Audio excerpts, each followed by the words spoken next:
I still remember the exact shade of red her face turned when I slid the prenup document across the dinner table.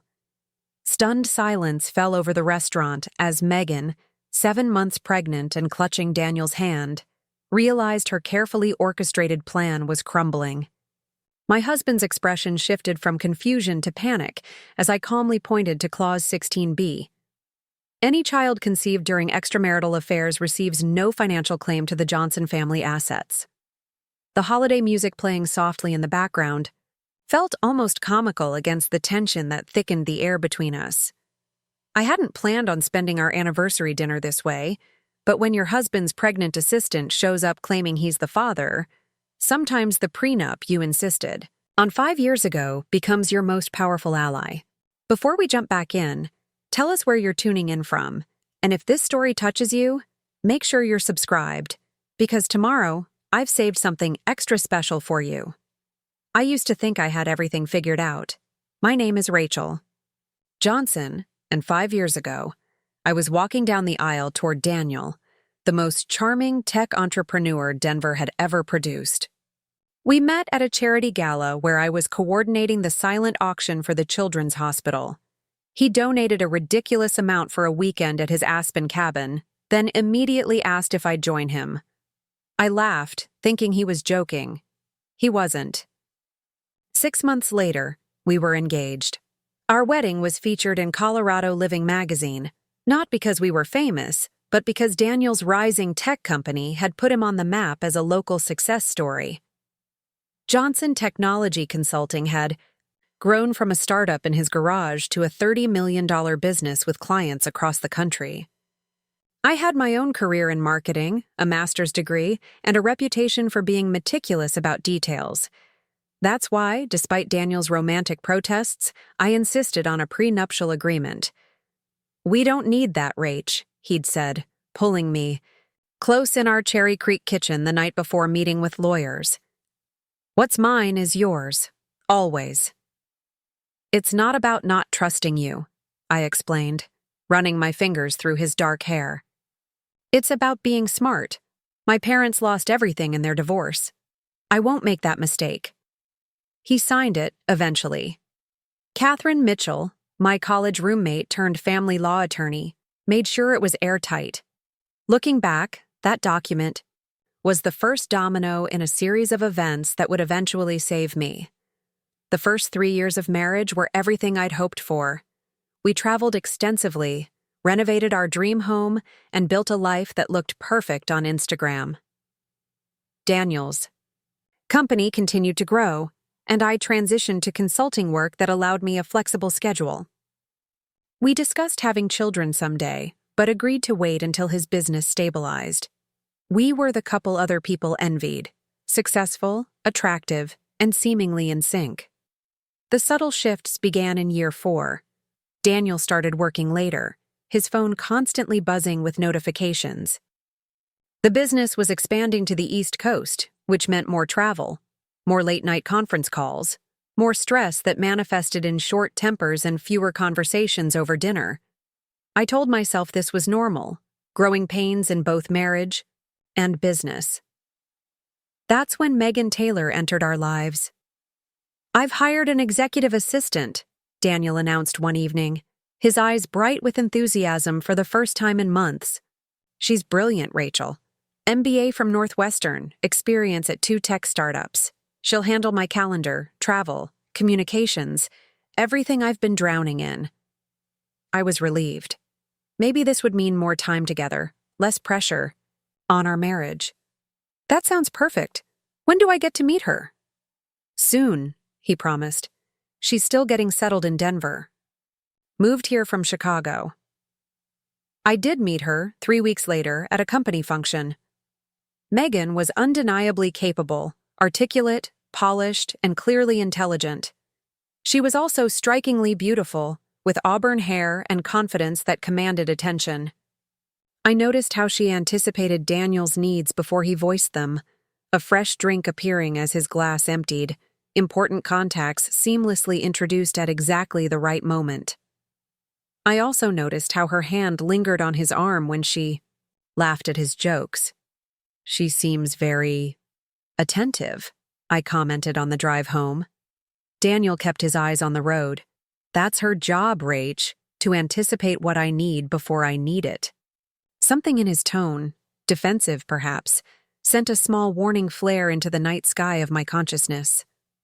I chose to ignore it. Over the next 6 months, Megan became an increasingly central figure in our lives, or rather, in Daniel's life. She reorganized his office systems, restructured his client management approach, and became indispensable to his daily operations. She also began texting him at all hours, including weekends. The messages were always ostensibly about work, but they created a constant current of connection between them that excluded me entirely. "Do you really need to respond to that right now?" I asked one Sunday morning as we had breakfast on our patio. The October air was crisp, the mountains visible in the distance, and Daniel was typing furiously on his phone. "It's important, babe. Megan's prepping for the Westridge presentation tomorrow. This deal could double our annual revenue." I took a slow sip of my coffee.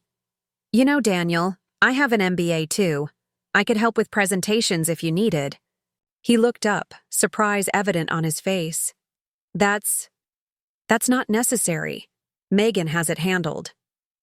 "I'm sure she does," I replied, setting down my mug with perhaps more force than necessary. That was the first weekend I spent alone in our home while Daniel went to the office for emergency prep. He came home late Sunday night, exhausted but elated about the presentation.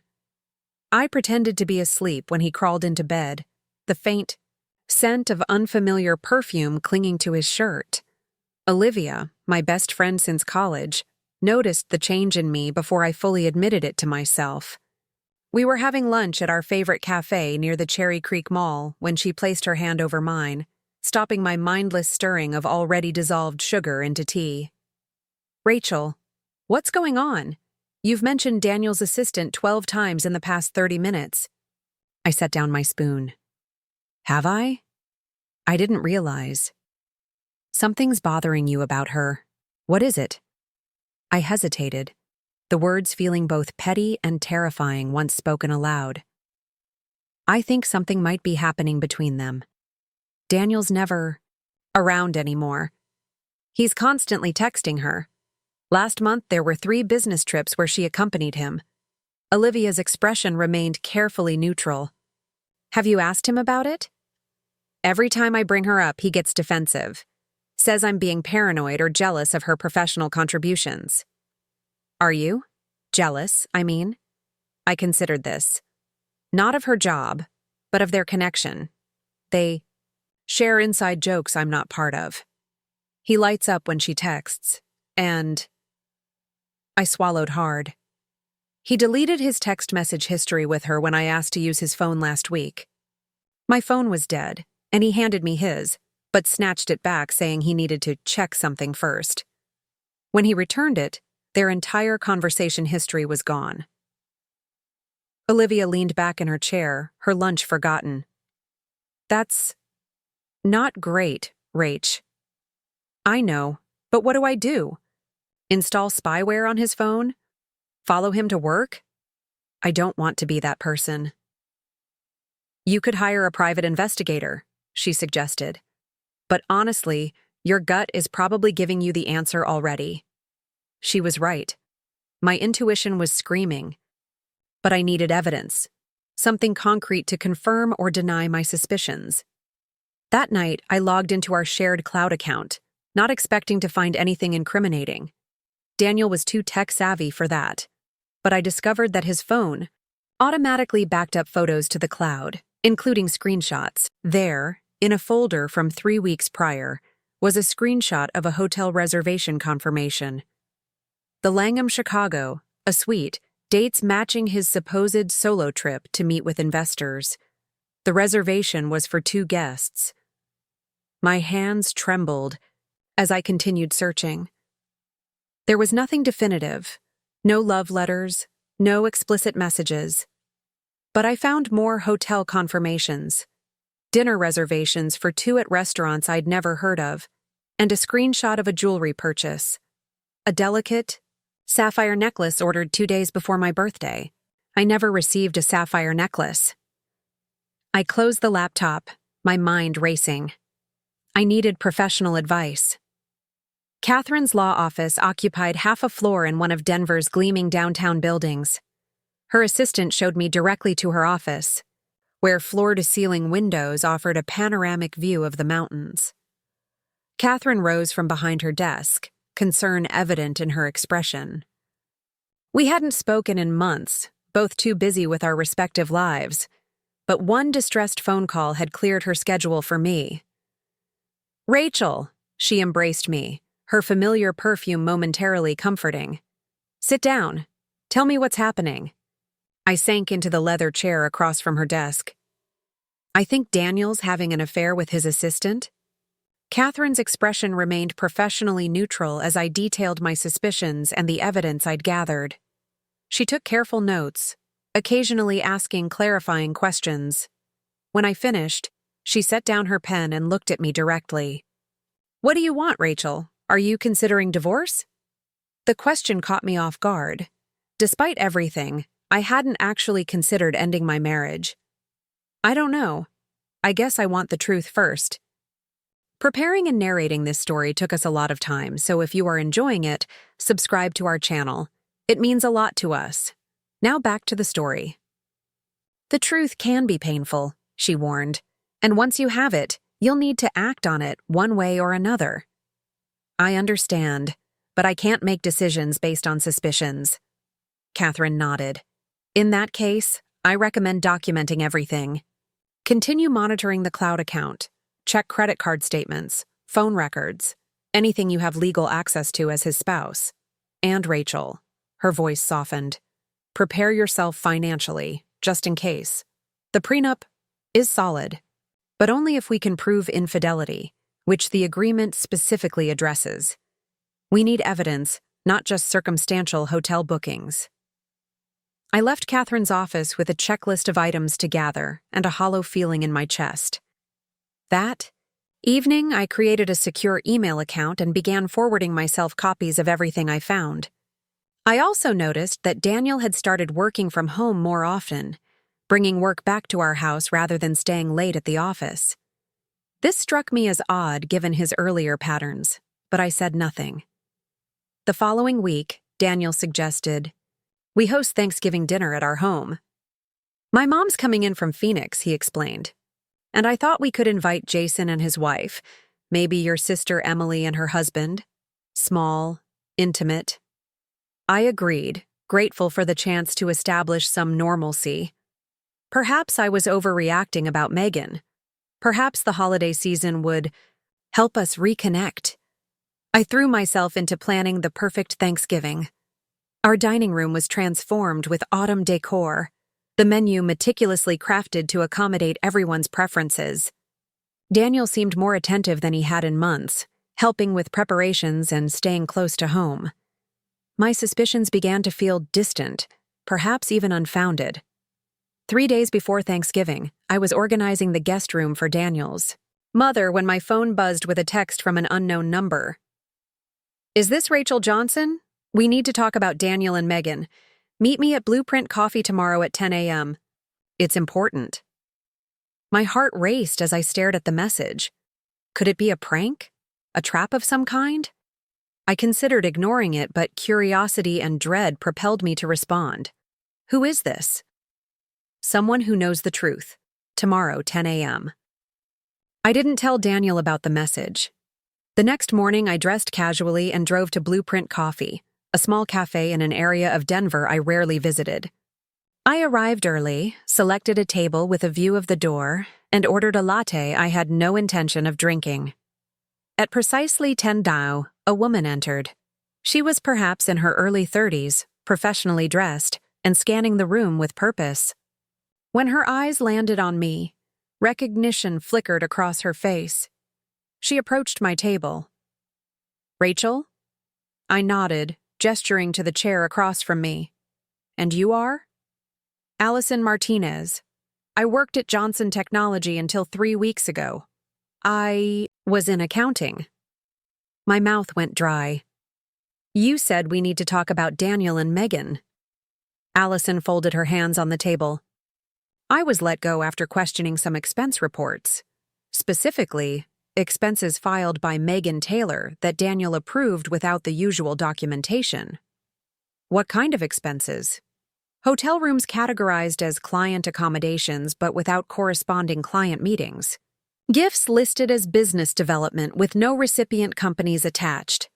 Weekend trips classified as research retreats. She paused. I'm not telling you this for revenge, though I won't pretend I wasn't angry about being fired. I'm telling you because I would want to know if I were in your position. Do you have proof of these expenses? Allison reached into her bag and withdrew a flash drive. Copies of everything I flagged before they terminated me. I shouldn't have these technically, but ethical accounting practices matter to me. I took the flash drive, my fingers trembling slightly. Why are you really doing this, Allison? Her expression softened. My mother stayed with my father through 20 years of infidelity because she didn't have financial independence or evidence to enforce their prenup. I won't be party to another woman being deceived that way. After she left, I sat in the cafe for nearly an hour, the untouched latte growing cold. The flash drive felt heavy in my pocket. I wasn't ready to look at its contents yet, but I knew I needed to secure it somewhere safe. When I returned home, Daniel was in his home office. On a conference call, I heard him laugh, that genuine laugh that had become increasingly rare in our home, and then say, Megan, you're brilliant. This is why I can't function without you. I quietly made my way to our bedroom and locked the flash drive in my personal safe, hidden in the back of my closet. Then I continued Thanksgiving preparations as if my world wasn't potentially about to shatter. That night, Daniel was unusually affectionate, pulling me close in bed and suggesting we take a weekend trip to Aspen after the holidays. Just the two of us, he murmured against my hair, like the old days. I wondered if he could feel the rapid beating of my heart, the tension in my shoulders. That sounds nice, I managed to reply. The next morning, while Daniel was in the shower, I accessed the flash drive on my personal laptop. Allison hadn't exaggerated. There were months of questionable expenses, all approved by Daniel, all connected to Megan. Most damning were the hotel charges that aligned perfectly with Daniel's supposed business trips. Linda Johnson was the first to break the uncomfortable silence in our living room. Daniel? His mother's voice carried that particular tone, mother's perfect, the one that demands an explanation without explicitly asking for it. She set her wine glass down with deliberate care, her eyes darting between her son and his very pregnant assistant. Daniel cleared his throat. Mom, everyone, this is Megan Taylor, my executive assistant. She's been instrumental in our East Coast expansion. His voice was steady, professional, as if this were a board meeting rather than our Thanksgiving dinner. I mentioned we might have another guest, but I wasn't sure if Megan would be able to make it. I had no recollection of him mentioning any additional guests, and from the confused expressions around the room, neither did anyone else. My sister Emily caught my eye from across the room, her eyebrows raised in silent question. I gave her, the smallest shake of my head, a gesture we'd perfected in childhood when signaling, not now. Well, I said, clapping my hands together with forced brightness. The more the merrier. Megan, let me take that casserole for you. Everyone, dinner is almost ready. As I led Megan to the kitchen, I could feel the weight of everyone's stares on my back. The casserole dish was warm in my hands. Sweet potato with marshmallows, I noted absently. A traditional Thanksgiving dish that suggested Megan had given this appearance considerable thought. Thank you for welcoming me, Megan said as we entered the kitchen. Her voice was confident, but I caught the nervous glance she threw toward the living room where Daniel remained. Daniel has spoken so highly of you. Has he? I placed the casserole on the counter and turned to face her fully. Up close, Her pregnancy was undeniable. The rounded belly, the subtle changes in her face. 7 months along, according to Allison, which would coincide perfectly with Daniel's New York trip. Of course, she smiled, resting a hand protectively over her stomach. The gesture seemed deliberately pointed. Your home is lovely. Thank you. I'm curious, though. What exactly did Daniel tell you about tonight? Her smile faltered slightly. That it was time to be honest. That hiding things wasn't fair to anyone, especially with the baby coming. The calm that settled over me was surprising, almost out of body.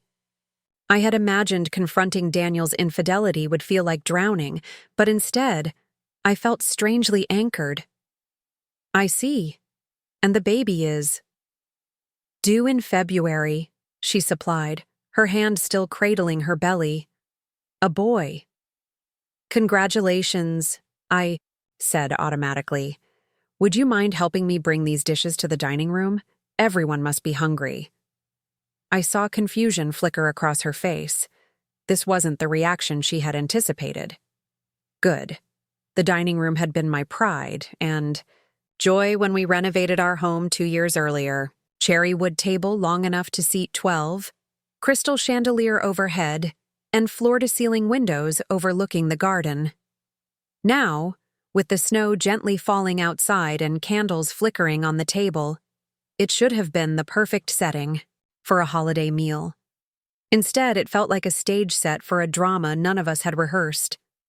Daniel had recovered somewhat in my absence, making small talk with Jason about their latest client acquisition. He jumped to his feet when Megan and I appeared with serving dishes, rushing to help us as if this were an ordinary dinner party.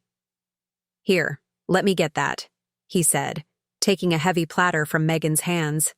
Their fingers brushed, and I saw her give him a small, reassuring smile. The kind of intimate, wordless communication that develops between people who share secrets. Everyone, please take your seats, I announced. Daniel, would you do the honors of carving the turkey? As we settled into our places, I noticed that Megan had positioned herself directly across from me, with Daniel at the head of the table between us. A perfect triangle of tension. The first few minutes of dinner proceeded with the awkward politeness of people determinedly ignoring the elephant, or in this case, the pregnancy, in the room. Jason's wife Sophia commented on the turkey's perfection. My brother-in-law Mark asked about the wine selection. Linda kept glancing between Daniel and Megan with narrowed eyes. So, Megan, Emily finally said, setting down her fork. Daniel mentioned you moved here from Chicago. How are you finding Denver? It's been wonderful, Megan replied, dabbing her lips with a napkin. The mountains, the clean air, the sense of possibility. It feels like the perfect place for a fresh start. And perfect for raising a family, I added, raising my wine glass slightly in her direction. When are you due? The table went silent. Daniel's knife clattered against his plate. February 12th, Megan answered, her gaze steady. Though first babies often come late, I'm told. First babies conceived in May often arrive in February, I agreed pleasantly. Isn't it interesting how timing works out? Daniel was in New York. In May, if I recall correctly. Daniel's face drained of color. Rachel? What? I'm just making conversation. I turned back to Megan. You accompanied Daniel on that trip, didn't you? The East Ridge investor meetings? Before she could answer, Daniel interrupted. I think we should discuss this privately, after dinner. Why? I asked, spreading my napkin across my lap. Megan clearly came here to tell everyone about the baby. Isn't that right, Megan? That's what Daniel meant when he said it was time to be honest? The atmosphere in the dining room had transformed. Entirely. No one was pretending to eat anymore. Even Linda sat frozen, her fork suspended midway to her mouth. Yes, Megan finally said, her voice softer now. I'm tired of hiding. We're tired of hiding. We? I repeated, arching an eyebrow. So you're confirming that Daniel is the father of your child? Rachel, please. Daniel's voice had taken on a pleading tone. This isn't how I wanted. How did you want it exactly? I interrupted, my calm facade finally cracking. Were you planning to wait until after the turkey but before dessert to announce you've been sleeping with your assistant? Or was the plan to wait until after your mother left town? I think, Jason said, standing abruptly, that Sophia and I should probably go. He looked genuinely pained, torn between loyalty to his business partner and the evident discomfort of the situation. No, please stay, I said. Since we're all gathered for Thanksgiving, we might as well have everything out in the open. That's what holidays are for, right? Family truths? Emily reached over and squeezed my hand under the table. I squeezed back, grateful for her silent support. Daniel is the father, Megan stated, no longer bothering with pretense. We didn't plan for this to happen, but we've decided to take responsibility and move forward together. Together, I repeated, the word bitter on my tongue. How very responsible of you both. Linda finally broke her silence. Daniel Michael Johnson, she hissed. What have you done? Daniel looked at his mother, then at me, then down at his plate. Mom, this isn't how I wanted you to find out. Rachel, I was going to tell you. I've been trying to find the right moment. When exactly is the right moment to tell your wife you've impregnated your assistant? I asked, surprised by how steady my voice remained. Before or after suggesting, a romantic weekend in Aspen, just the two of us? Before or after watching me plan this entire Thanksgiving dinner for your family?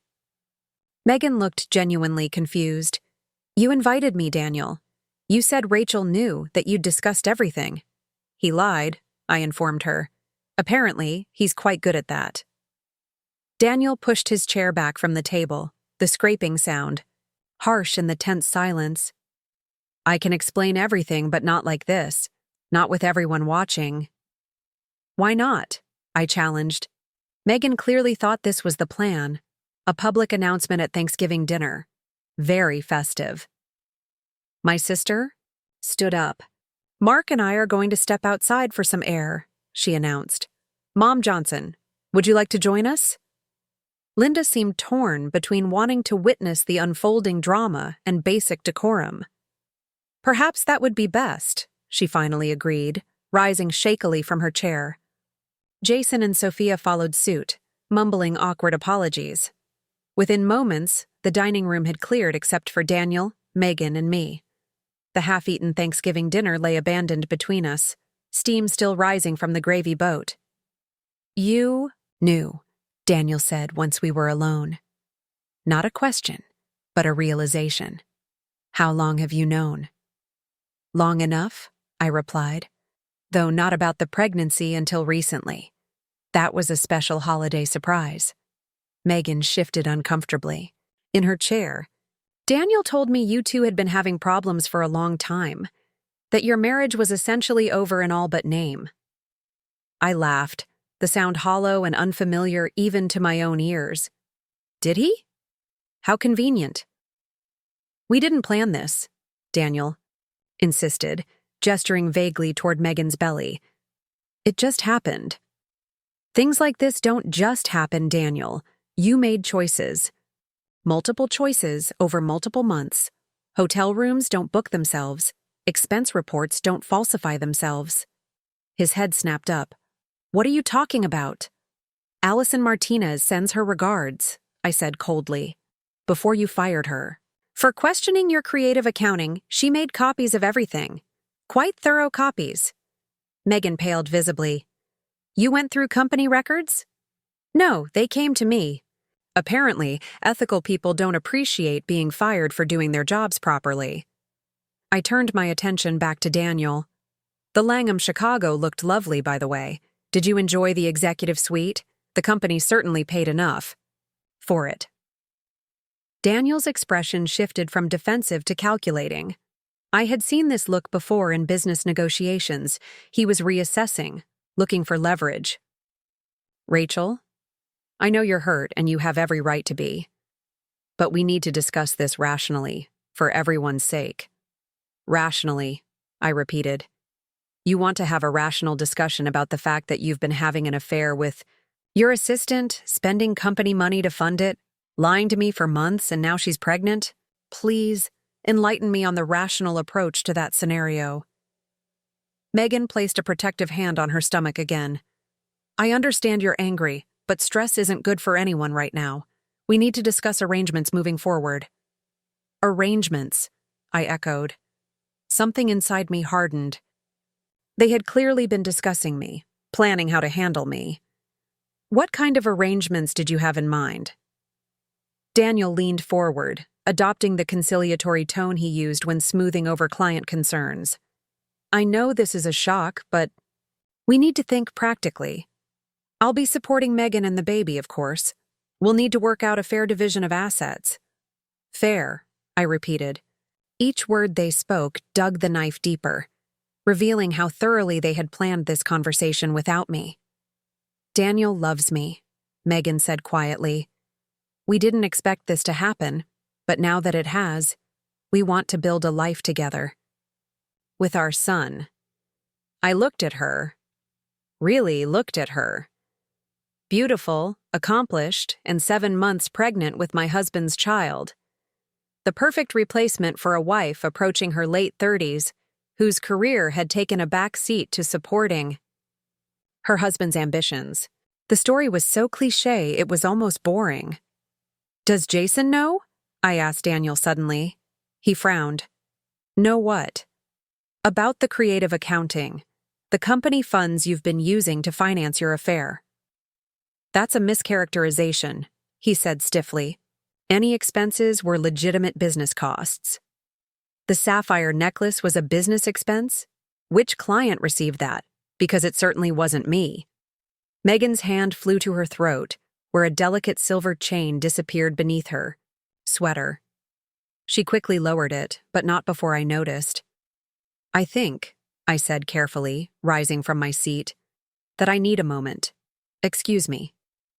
I walked calmly to our bedroom, closed the door and leaned against it, finally allowing the trembling in my limbs that I'd been suppressing. 5 years of marriage, ending in a Thanksgiving dinner disaster worthy of a soap opera. If I didn't laugh, I might never stop crying. But I didn't have time for either reaction. Taking a deep breath, I moved to my closet, unlocked my safe, and removed 2 items: the flash drive from Allison and a thick document folder. Then I returned to the dining room, where Daniel and Megan were having an intense whispered conversation that abruptly ceased when I entered. Sorry for the interruption, I said, retaking my seat. Where were we? Oh yes, discussing arrangements. I placed the folder on the table. Before we go any further, I think we should all refresh our memories about certain legal matters. Daniel's eyes fixed on the folder. What is that? Our prenuptial agreement, I replied, opening it to the section I had carefully bookmarked. Specifically, the infidelity clause. Would you like me to read it aloud, or would you prefer to review it yourself? Rachel? Actually, I'll read it, for Megan's benefit. I cleared my throat. In the event that either party engages in extramarital affairs during the course of the marriage, the non-offending spouse shall be entitled to 70% of all marital assets, plus continued ownership of the primary residence. Furthermore, any children conceived during extramarital affairs shall have no financial claim on family assets, beyond what is legally mandated for basic support. Megan's face drained of color. That can't be legally binding for a child?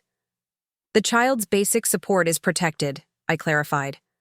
But trust funds, inheritance, company shares, those are all excluded.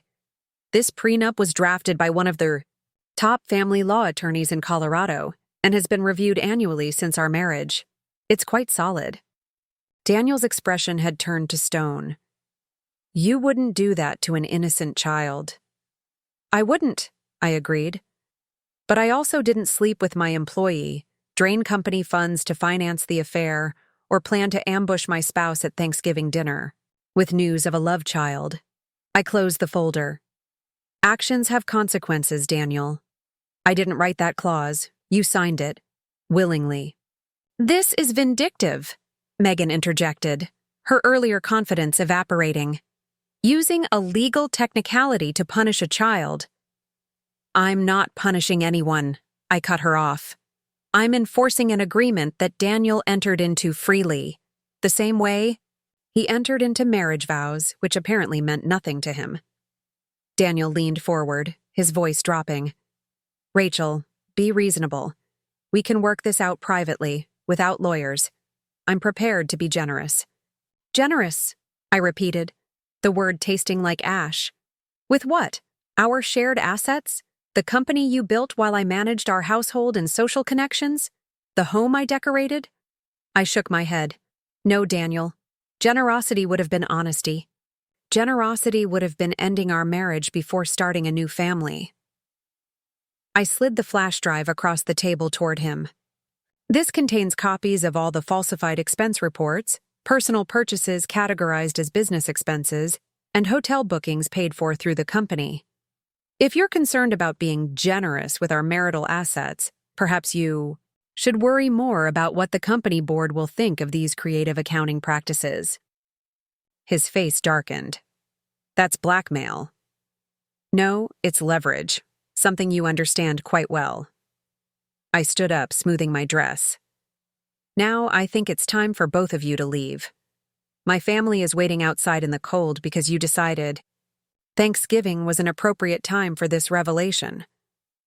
Megan looked at Daniel uncertainly. What do we do?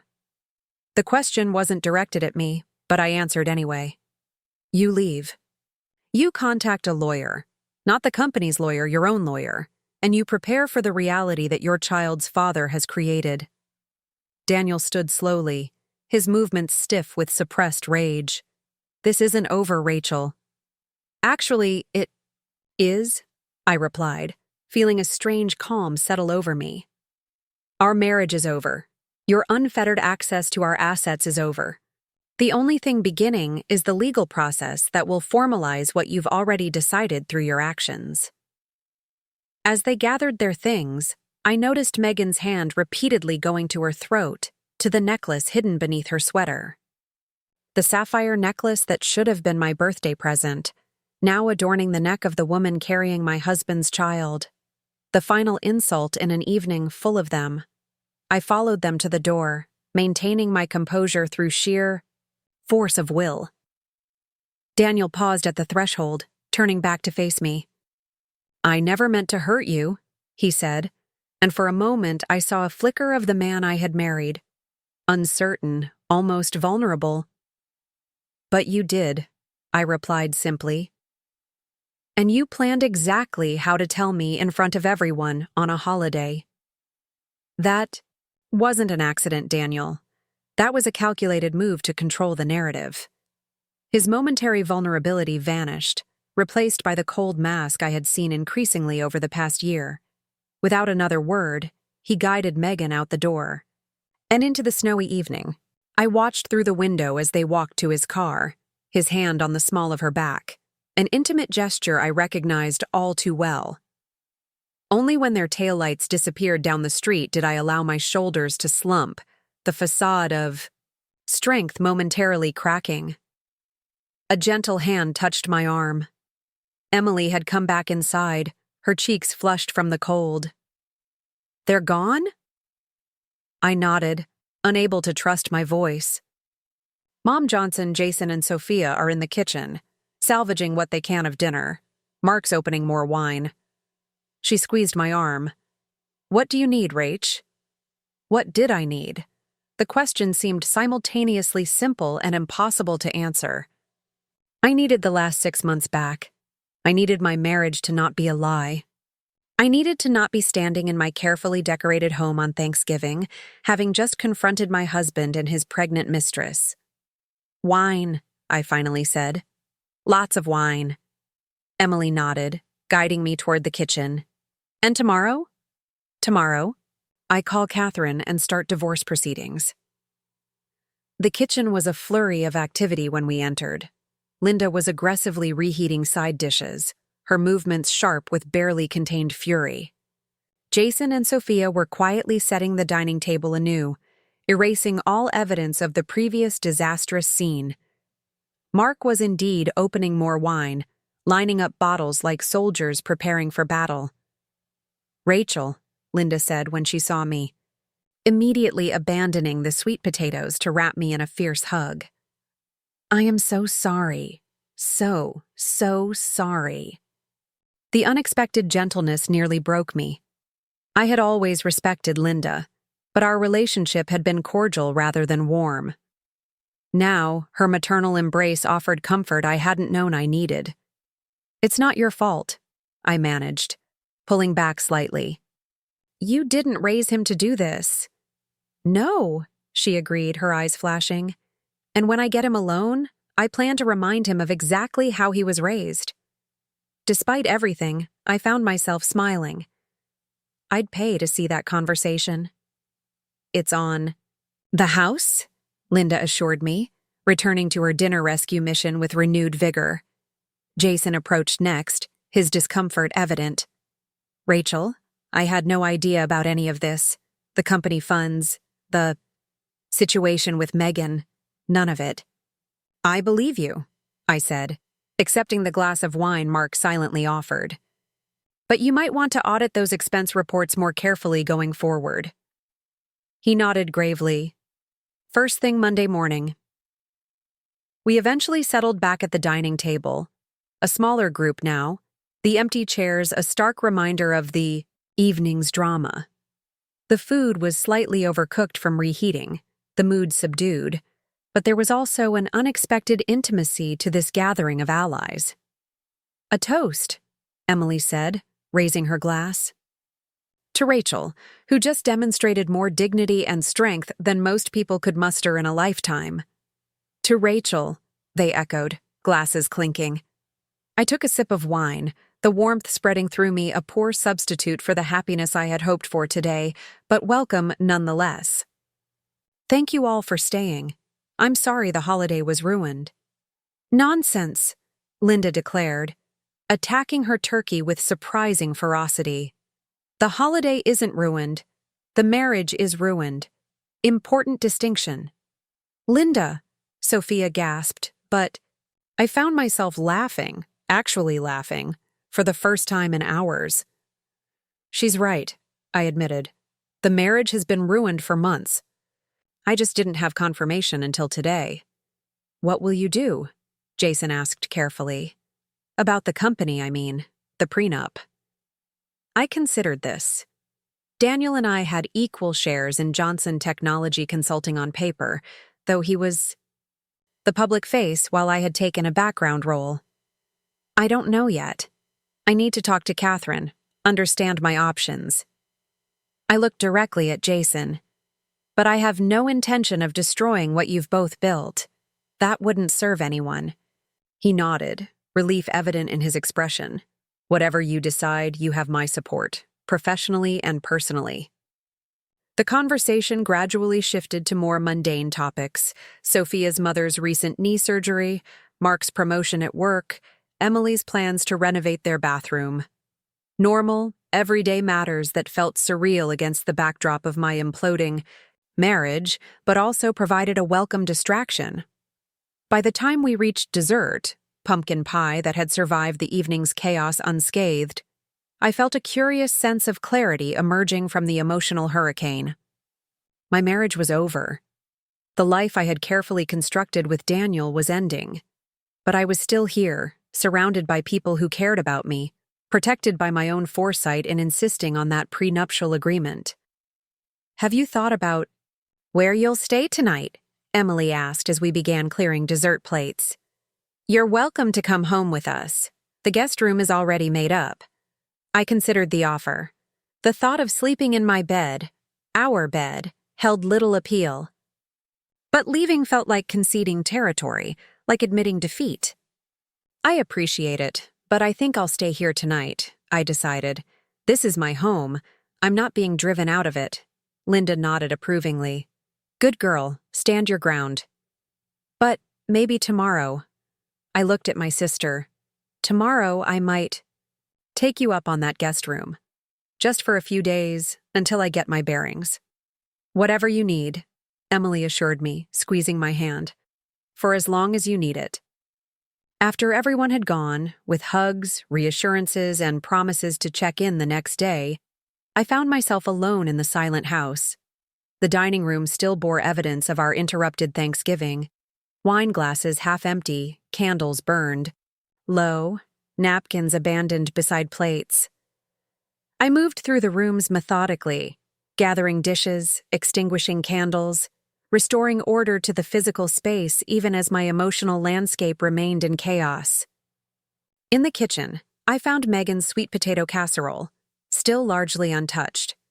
Without hesitation, I dumped the entire dish into the garbage disposal and watched with grim satisfaction as it disappeared. Later, as I lay in bed, on my side, only leaving his untouched as if maintaining this small boundary might protect me, I realized I hadn't cried. Not a single tear through the entire confrontation and its aftermath. The numbness that had sustained me through dinner now gave way to a dull ache spreading through my chest, yet still, no tears came. Instead, I found myself mentally reviewing legal clauses, financial statements, company ownership details. The prenup protected me in ways I hadn't anticipated needing when I insisted upon it years ago. But beyond the legal protection was something less, tangible but equally important. A reminder that I had always been prudent, always looked ahead, always protected myself even when believing I didn't need to. My phone buzzed on the nightstand. A text from Daniel. "We need to talk. Privately. Tomorrow." I stared at the message, considering my response. Part of me wanted to ignore it entirely, to make him wait and wonder. Another part recognized that practical matters would need to be addressed eventually. "Contact my lawyer," I typed finally. "Catherine Mitchell. All communication goes through her from now on." His response came seconds later. "Don't do this, Rachel. We can work something out that benefits everyone." The audacity was almost impressive. Even now, he believed he could negotiate, could find some middle ground that would allow him to have everything he wanted. His pregnant girlfriend, access to our shared assets, perhaps even my continued silence about the misappropriated company. Funds. "The time for negotiation was before you slept with your assistant," I replied. "Before you spent company money on hotels and gifts for her. Before you planned to ambush me with her pregnancy at our Thanksgiving dinner. There's nothing to discuss directly. Catherine's number is in your contacts." I turned off my phone after that, unwilling to allow his responses to penetrate the fragile sense of resolve I had constructed. Tomorrow would bring complicated legal discussions, financial evaluations, and likely the beginning of a messy divorce. But tonight, in this moment, I had done what needed to be done. I had stood my ground, protected my interests, and refused to be manipulated. As I drifted toward an exhausted sleep, one thought provided unexpected comfort. The prenuptial agreement I had insisted upon, the document Daniel had dismissively signed, assuring me we would never need it, would now ensure that his betrayal came with consequences he couldn't charm, negotiate, or lie his way out of. Morning arrived with harsh clarity, winter sunlight reflecting off fresh snow to create a brightness that felt at odds with my emotional state. I had slept fitfully, haunted by fragments of dreams where Daniel and Megan laughed at me across conference tables and restaurant booths. I woke feeling hollow, with the strange sensation that I was observing myself from a distance, watching a woman whose life had dramatically altered in the space of a single evening. The house was preternaturally quiet. No coffee brewing, no shower running, no CNN playing in the background as Daniel checked markets before breakfast. Just silence and stillness, a preview of my new reality. I reached for my phone, powering it on with a sense of dread. Notifications immediately flooded the screen. 5 missed calls and a dozen text messages from Daniel.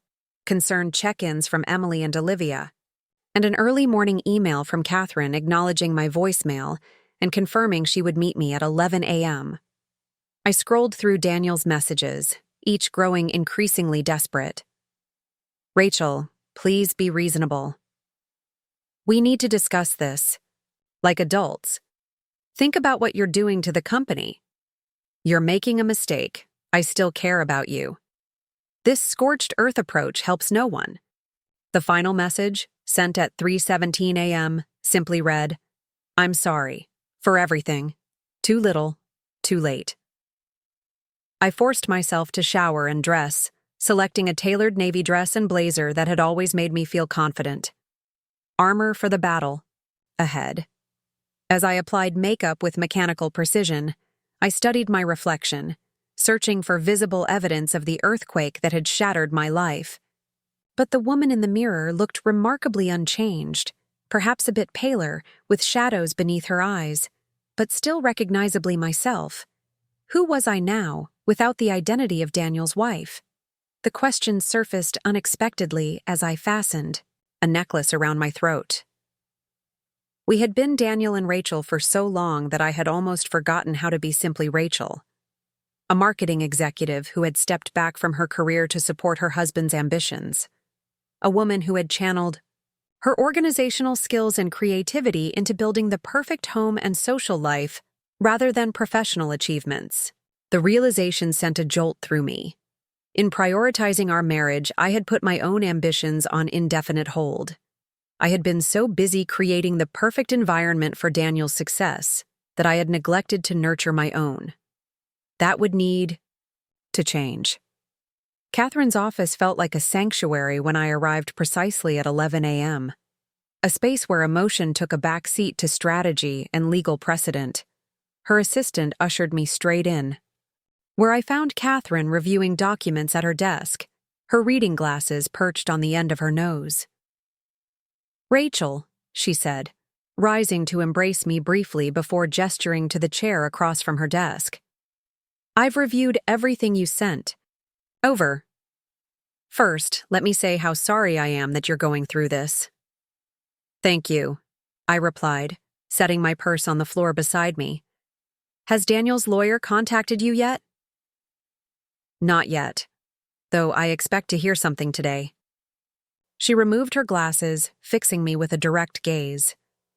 Before we get into the legal details, how are you actually doing? The question, asked with genuine concern rather than mere professional courtesy, nearly cracked my composure. I'm functioning, I managed. Still in shock, I think. It doesn't quite feel real. Catherine nodded sympathetically. That's normal. This is fresh trauma, and you're still processing it. I haven't cried, I admitted, the observation sounding strange when voiced aloud. Not once. Is that normal too? Everyone responds differently. Some people shut down emotionally as a protection mechanism. The tears may come later, or they may not. She leaned forward slightly. There's no correct way to feel about betrayal of this magnitude.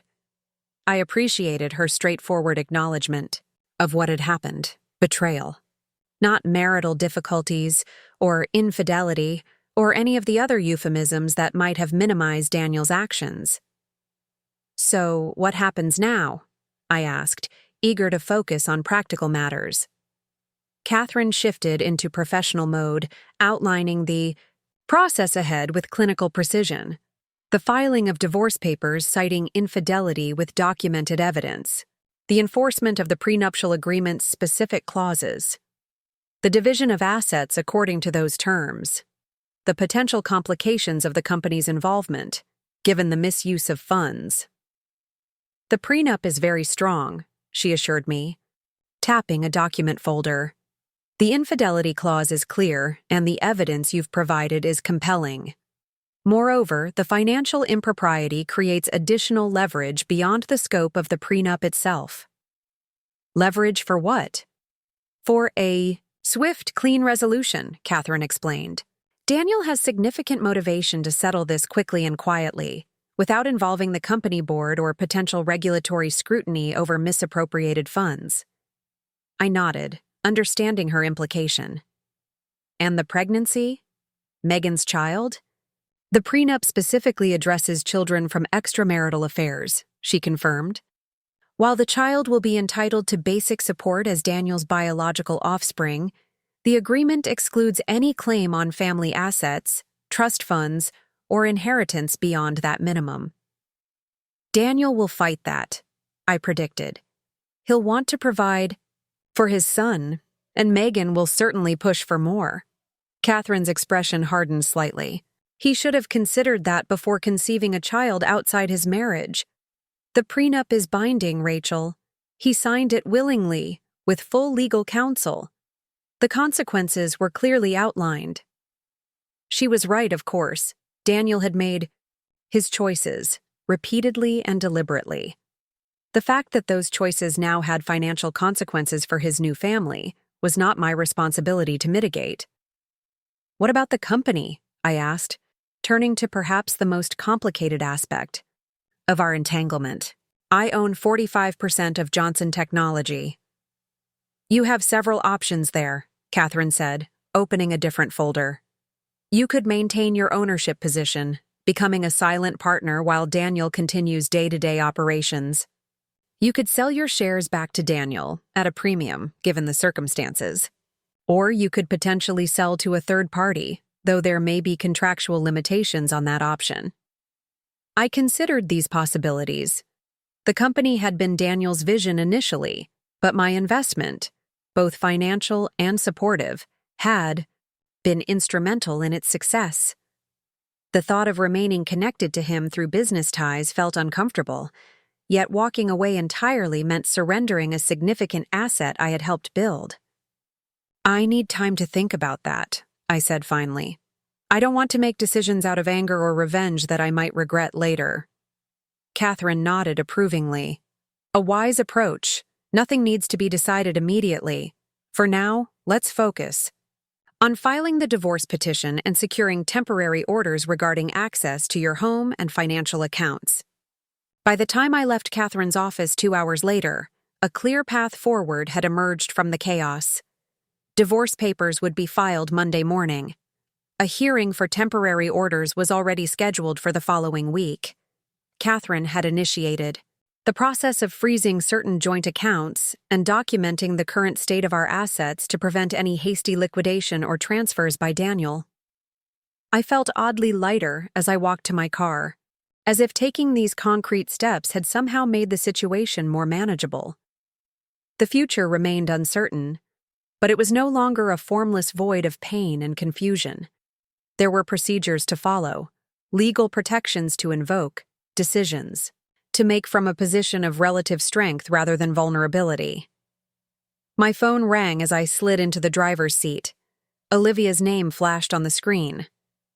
"Hey," I answered, realizing it was the first time I'd spoken to her since everything had imploded. "Oh my God, Rachel," she breathed. "Emily called me last night. Are you okay? Where are you? Do you need anything?" The rapid-fire concern in her voice brought a small smile to my lips despite everything. "I just left Catherine's office. I'm filing for divorce on Monday." "Good," she said firmly. "That bastard doesn't deserve another minute of your time. I can't believe he brought her to Thanksgiving dinner. Who does that?" "Someone who wanted to control the narrative," I replied, insights from my meeting with Catherine still fresh. He thought a public setting would limit my reaction, force me to be civilized. "Well, that backfired spectacularly," Olivia observed. "Emily said you were incredible, that you pulled out the prenup like a gunslinger in an old Western." The weeks following Thanksgiving unfolded with clinical precision, a stark contrast to the emotional chaos I had expected. Catherine moved with ruthless efficiency, filing divorce papers first thing Monday morning and securing an emergency hearing for temporary orders by Wednesday. Daniel's lawyer, a slick corporate attorney named Thomas Brennan, who was clearly out of his depth in family court, had barely managed to file a response before we were standing before Judge Eleanor Harmon, a stern woman in her 60s with a reputation for no-nonsense rulings.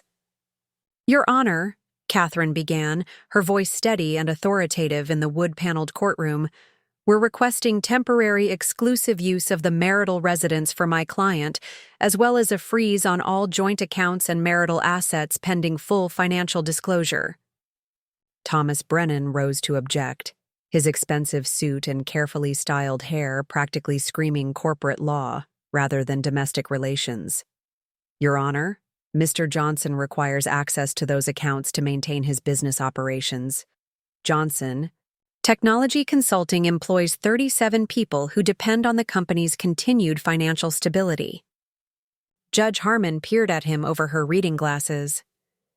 The company has its own accounts, does it not, Mr. Brennan? I'm referring specifically to personal assets. The lines between personal and business finances are somewhat blurred in entrepreneurial ventures, Your Honor, Brennan attempted. Catherine pounced immediately. That blurring is precisely our concern, Your Honor. We have documentation showing Mr. Johnson has already been inappropriately using company funds for personal expenses related to his extramarital affair. The row. Judge's eyebrows rose slightly. Is that so?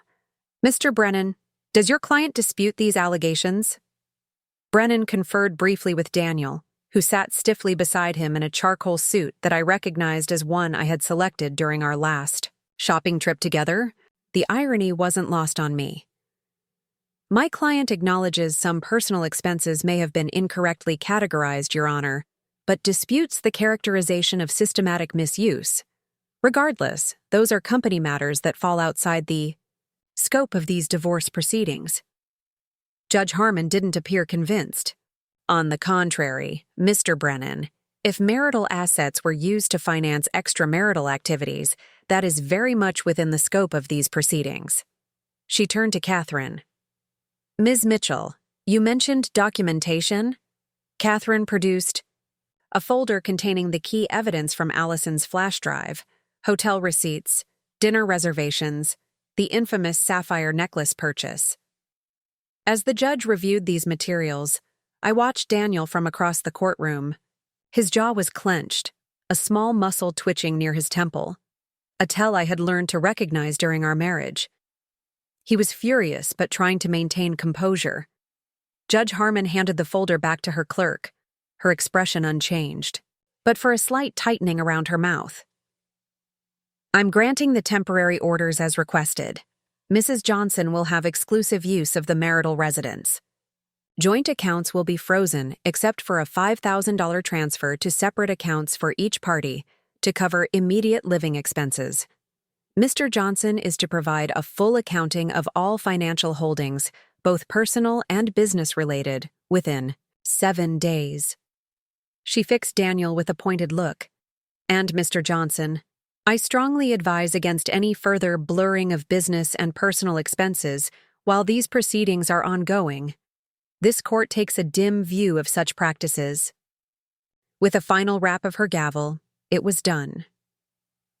In the span of 20 minutes, I had secured my home, protected our joint assets, and seen the first official acknowledgement of Daniel's betrayal entered into legal record. The relief was so profound I nearly sagged against Catherine's side as we gathered our materials. Don't look at him, Catherine murmured as we prepared to leave. Walk straight out with your head high. I followed her instruction, focusing on the wooden doors at the back of the courtroom rather than Daniel's burning gaze. Only once we were safely in the hallway did Catherine allow a small smile to cross her features. That went as well as we could have hoped, she said, guiding me toward the elevators. Judge Harmon is known for being fair but traditionalist in her values. The evidence of financial impropriety on top of the infidelity clearly didn't sit well with her. What happens now? I asked, still processing the rapid turn of events. Now we prepare for discovery, Catherine explained as we descended to the lobby. Financial disclosures, depositions, the full accounting of assets and liabilities. It's going to get detailed and potentially unpleasant. Daniel will likely try to protect certain assets or argue for different valuations. And Megan? The baby? Catherine's expression turned contemplative. That's where things may get complicated. The prenup language regarding children from affairs is strong, but Daniel may try to challenge it, arguing it's contrary to public policy or the best interests of the child. Will that work? It's unlikely, but not impossible, she admitted. Judges have significant discretion in family law matters, especially where children are concerned. But the fact that this is a prenatal situation rather than an existing child works in our favor. The court typically gives more weight to agreements made before a child's conception. As we exited the courthouse into the crisp December air, I felt a curious blend of emotions, vindication mixed with a profound sadness for what might have been. The legal machinery was now in motion, formally dismantling the life I had spent 5 years building. However justified, there was an undeniable finality to it that caught in my throat like a physical object. "Rachel!" Daniel's voice cut through my thoughts. He was striding across the courthouse plaza, Thomas Brennan hurrying to keep pace behind him. Catherine immediately stepped slightly in front of me, a protective gesture I appreciated. "Mr. Johnson, any communication should go through counsel," she said coolly. Daniel ignored her, his attention fixed entirely on me. "Rachel, this is ridiculous. We need to talk directly, not through lawyers and judges." "That opportunity passed when you decided to impregnate your assistant," I replied, surprising myself with my steady tone. His face darkened. "You're being vindictive. The company, our home, you're trying to take everything we built together." "Actually, I'm simply enforcing the agreement you signed," I corrected him. "The same agreement you apparently forgot about, while booking hotel rooms on the company credit card." Thomas Brennan finally caught up, placing a restraining hand on Daniel's arm. "Daniel, this isn't productive. Ms. Mitchell is right. All communication should go through proper channels now." Daniel shrugged off his lawyer's hand but seemed to regain some control. "Fine, but know this, Rachel. You're making enemies you can't afford. The board, our investors, they won't appreciate being dragged into this mess." It was a threat, thinly veiled but unmistakable.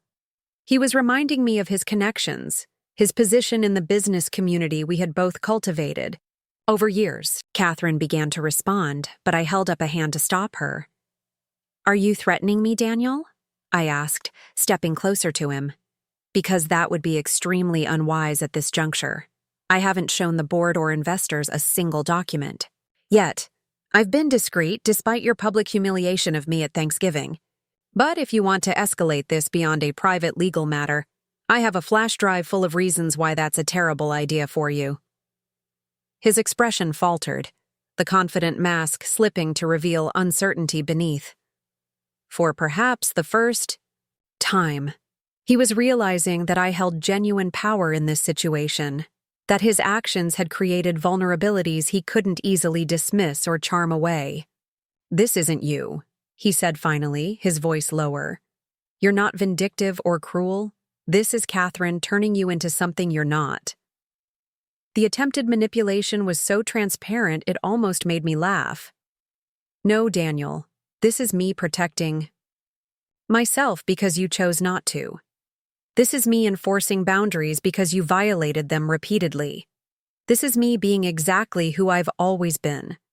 The woman careful enough to insist on a prenup even while believing in our marriage." Catherine touched my elbow gently. "We should go, Rachel. This conversation isn't beneficial to anyone." With a final nod to Daniel and his increasingly uncomfortable-looking attorney, I turned and walked away. Catherine's steady presence beside me like a shield against the emotional turmoil threatening to break through my carefully maintained composure.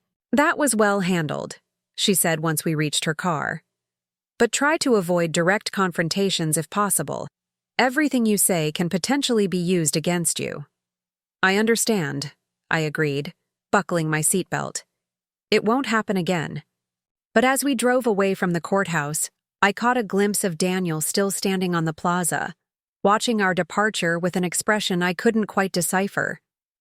For a brief moment, I allowed myself to remember the man I had married. His enthusiasm when describing a new business idea, his tenderness during quiet moments, his genuine delight in surprising me with small, thoughtful gifts. When had that man begun to disappear? Or had he ever truly existed at all? The next 2 weeks passed in a blur of legal procedures and practical adjustments to my new reality. I moved temporarily into Emily's guest room, despite having legal rights to our home. The thought of sleeping in that house, surrounded by memories and carefully chosen furnishings that now felt like props from a staged life, was too painful to contemplate. "You can stay as long as you need," Emily insisted, helping me arrange my hastily packed belongings in her spare room. "Mark and I are happy to have you."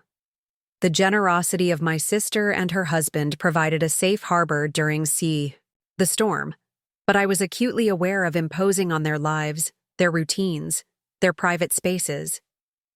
I needed to establish my own independence, to build something separate from both my marriage and my family's protection. Catherine connected me with a real estate agent who specialized in discreet, short-term luxury rentals. By mid-December, I had secured a furnished apartment in downtown Denver, a sleek, modern space with floor-to-ceiling windows, offering mountain views and no memories attached to any corner or surface. The 6-month lease would give me time to decide on more permanent arrangements while the divorce proceedings unfolded. "It's perfect," Olivia declared during her first visit, spinning slowly in the center of the open-concept living area. "Completely different from your style with Daniel. A fresh aesthetic for your fresh start." She was right. I had deliberately chosen something that bore no resemblance to the warm, traditional decor of our Cherry Creek home. The apartment's minimalist design, with its clean lines and monochromatic color scheme, represented a blank canvas, both literally and metaphorically. While establishing my new living situation, I also began reconstructing my professional identity. Years of supporting Daniel's career had left my own resume with a significant gap, but my marketing expertise remained valuable. I reached out to former colleagues and clients, updating my LinkedIn profile and scheduling coffee meetings to explore opportunities. "You should consider consulting," suggested Elaine Warner, my former boss at the marketing firm where I'd worked. Before marriage. We were sharing lunch at a cafe near her office, reconnecting after nearly 3 years. "The flexibility would be ideal while you're navigating the divorce, and your experience with high-net-worth client relations is still relevant." The suggestion resonated immediately. Consulting would allow me to rebuild my professional reputation at my own pace, without the constraints of a traditional employment structure. By the time our lunch ended, Elaine had promised to refer 2 potential clients my way. Small projects to start, but with the potential for growth. "Your timing is actually perfect," she added as we prepared to leave. "Year-end means new budgets in J at this juncture. I haven't shown the board or investors a single document yet. I've been discreet, despite your public humiliation of me, at Thanksgiving. But if you want to escalate this beyond a private legal matter, I have a flash drive full of reasons why that's a terrible idea for you." His expression faltered, the confident mask slipping to reveal uncertainty beneath. For perhaps the first time, he was realizing that I held genuine power in this situation, that his actions had created vulnerabilities he couldn't easily dismiss or charm away. "This isn't you," he said finally, his voice lower. "You're not vindictive or cruel. This is Catherine turning you into something you're not." The attempted manipulation was so transparent, it almost made me laugh. "No, Daniel. This is me protecting myself because you chose not to. This is me enforcing boundaries because you violated them repeatedly. This is me being exactly who I've always been. The woman careful enough to insist on a prenup even while believing in our marriage." Catherine touched my elbow gently. "We should go, Rachel. This conversation isn't beneficial to anyone." With a final nod to Daniel and his increasingly uncomfortable-looking attorney, I turned and walked away. Catherine's steady presence beside me like a shield against the emotional turmoil threatening to break through my carefully maintained composure. "That was well handled," she said once we reached her car. "But try to avoid direct confrontations if possible. Everything you say can potentially be used against you." "I understand," I agreed, buckling my seatbelt. "It won't happen again." But as we drove away from the courthouse, I caught a glimpse of Daniel still standing on the plaza, watching our departure with an expression I couldn't quite decipher. For a brief moment, I allowed myself to remember the man I had married. His enthusiasm when describing a new business idea, his tenderness during quiet moments, his genuine delight in surprising me with small, thoughtful gifts. When had that man begun to disappear? Or had he ever truly existed at all? The next 2 weeks passed in a blur of legal procedures and practical adjustments to my new reality. I moved temporarily into Emily's guest room, despite having legal rights to our home. The thought of sleeping in that house, surrounded by memories and carefully chosen furnishings that now felt like props from a staged life, was too painful to contemplate. "You can stay as long as you need," Emily insisted, helping me arrange my hastily packed belongings in her spare room. "Mark and I are happy to have you."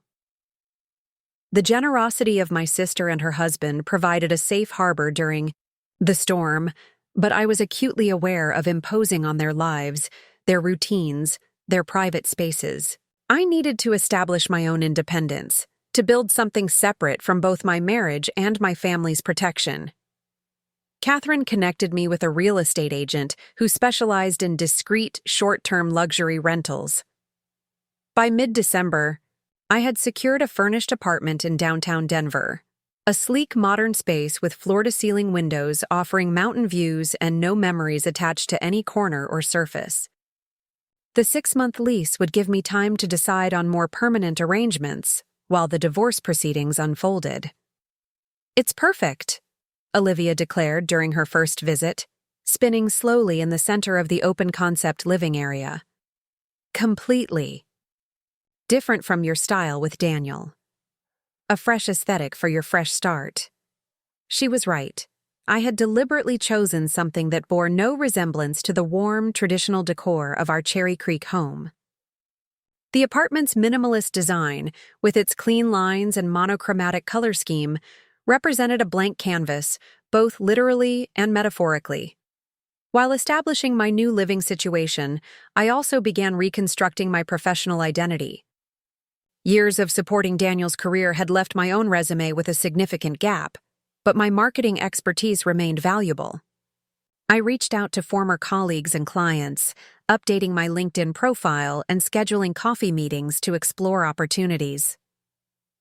"You should consider consulting," suggested Elaine Warner, my former boss at the marketing firm where I'd worked before marriage. We were sharing lunch at a cafe near her office, reconnecting after nearly 3 years. "The flexibility would be ideal while you're navigating the divorce, and your experience with high-net-worth client relations is still relevant." The suggestion resonated immediately. Consulting would allow me to rebuild my professional reputation at my own pace, without the constraints of a traditional employment structure. By the time our lunch ended, Elaine had promised to refer 2 potential clients my way. Small projects to start, but with the potential for growth.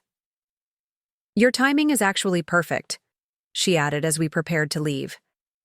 "Year-end means new budgets. In January, companies will be looking for fresh marketing perspectives." For the first time since Thanksgiving, I felt a genuine spark of excitement about the future. Not just survival or damage control, but actual possibilities for growth and renewal. The feeling was fragile, easily overshadowed by waves of grief or anger that still ambushed me at unexpected moments, but its presence gave me hope that healing might eventually be possible. That hope was tested severely the following week when Catherine called with an update on the case. Her voice held an unusual tension that immediately put me on alert. "Daniel's legal team has filed their response to our petition," she began without preamble. They're challenging the prenuptial agreement on several grounds, including unconscionability and duress. That's ridiculous, I protested, pacing my new living room. Daniel had his own attorney review everything. He signed willingly. I know, Catherine assured me. These are standard tactics in high-asset divorces with prenups. They rarely succeed, especially with agreements as carefully drafted as yours. But there's something else, Rachel. She paused, and I could hear papers shuffling in the background. They've included a personal affidavit from Daniel claiming that you had an affair early in your marriage which would trigger the same infidelity clause against you. I stopped pacing, frozen in disbelief. What? That's a complete fabrication. I know, Catherine interrupted gently. But we need to address it formally. They're claiming you had a relationship with someone named James Everett in 2019. Does that name mean anything to you? My mind raced through acquaintances and business contacts before landing on the memory. James was a client at my old firm. We worked on a rebranding campaign together before I left. There was nothing remotely romantic between us. Were there any interactions Daniel might misconstrue? Dinners, late meetings, text exchanges? I thought carefully, trying to recall details from 3 years earlier. We had a few team dinners with the entire marketing department present. And yes, occasionally we communicated directly about the project. But everything was strictly professional. Would anyone from that time period verify that? Former colleagues who observed your interactions? Of course. Elaine Warner supervised the entire account. She would confirm everything was appropriate. A horrible thought suddenly occurred to me. Catherine, do you think Daniel was already involved with Megan when he made these allegations? Is he projecting his own behavior onto me? It's possible, she acknowledged. This could be an attempt to neutralize the impact of his affair by creating a parallel narrative where you both violated the marriage. It's actually quite common in these situations. The calculated nature of the accusation felt like a fresh betrayal. Daniel knew me. Knew my values, my integrity, my fundamental honesty. To deliberately fabricate an affair, potentially damaging, my reputation and credibility represented a new low I hadn't believed him capable of reaching. How do we fight this? I asked, anger crystallizing into determination. We gather evidence and testimony refuting the claim, Catherine replied. Matter-of-factly, colleagues who can speak to the professional nature of your relationship with this James person. Documentation showing your whereabouts during times Daniel may claim you were with him. Character witnesses who can attest to your fidelity and honesty. And in the meantime? In the meantime, we proceed with discovery as planned. The financial disclosures are still due next week. This new claim doesn't change our fundamental strategy, Rachel. It's a desperate tactic that will ultimately fail because it's not based in truth. After ending the call, I stood at my apartment window, gazing out at the Rocky Mountains in the distance. Their immovable presence had always provided a sense of perspective, a reminder that human problems were tiny against the backdrop of geological time. But today, even that magnificent vista couldn't diminish the acid burn of this new betrayal. Daniel wasn't just fighting for financial advantage anymore. He was attacking my character, my reputation, the very essence of who I was. The man who had once promised to protect and cherish me was now fabricating lies designed to harm me as deeply as possible. I reached for my phone and called Elaine immediately, explaining the situation without minimizing its seriousness. Her response was immediate and unequivocal. "That's absolute nonsense," she declared forcefully. "I supervised that entire account personally. Your interactions with James were completely professional. In fact, I remember thinking he was a bit intimidated by you after that presentation where you thoroughly dismantled his initial concept." The memory brought a small smile to my lips despite everything. The nautical theme for a tech security company. God, that was terrible. Exactly, and I'll sign whatever affidavit your lawyer needs confirming that. In fact, I'm still in touch with Martina from the creative team who worked directly with you on that account. She'd corroborate everything, too. By the time we ended the call, Elaine had promised to gather statements from 3 former colleagues who had directly witnessed my professional relationship with James. The swift support was heartening, a reminder that I had allies beyond family and close friends, people who knew my character and were willing to defend it. Still, the damage was done in other ways. Daniel's willingness to fabricate an affair revealed a capacity for cruelty I hadn't fully appreciated. The man I thought I knew would never have stooped to such tactics, which meant either I had never truly known him, or he had changed so fundamentally that the person I married no longer existed.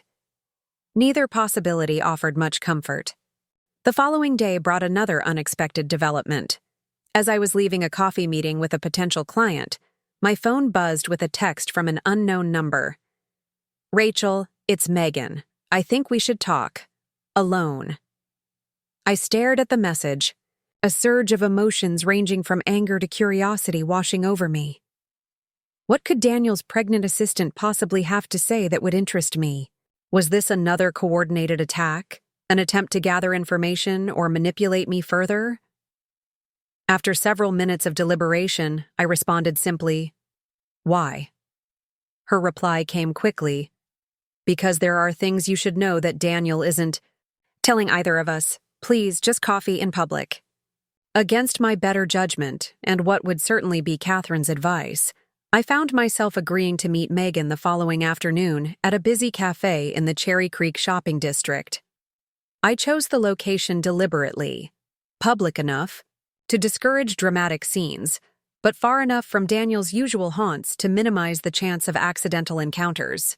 I arrived 15 minutes early, selecting a table with a clear view of both the entrance and the street beyond. The tactical considerations felt strange, planning meeting locations as if preparing for covert operations rather than simple conversation. But nothing about my life felt normal anymore. Megan arrived precisely on time, her pregnancy now even more pronounced than it had been at Thanksgiving. 7.5 months along, by my calculation. She spotted me immediately, navigating between tables with one hand resting protectively on her belly. Despite everything, I couldn't help noticing how she glowed with that particular radiance unique to expectant mothers. "Thank you for meeting me," she said, lowering herself carefully into the chair across from mine. "I wasn't sure you would." "I'm not sure why I did," I replied honestly.